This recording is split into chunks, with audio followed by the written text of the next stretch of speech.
Hey, what's going on, guys? My name is Brendan, here with AussieMotoVlogs, and today I've got a quick one for you. We are going to be going over how to change gears properly while out on the road riding.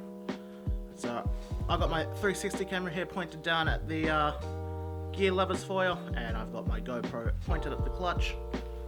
So hopefully it gives you a good idea of how to do it. So let's cut over to the footage and run through it.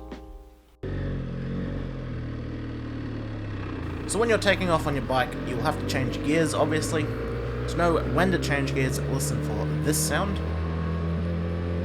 The bike will sound sluggish, like it wants to change gears. All you have to do is pull the clutch in, kick the gear lever up, as shown.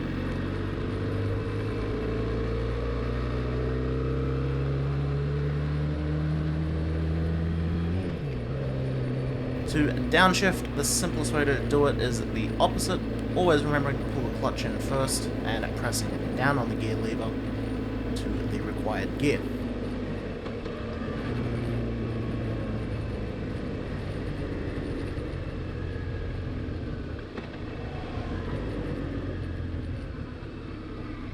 Okay, so that's the end of that one. If you liked it, be sure to hit the like and subscribe button, and I'll see you soon in the next one.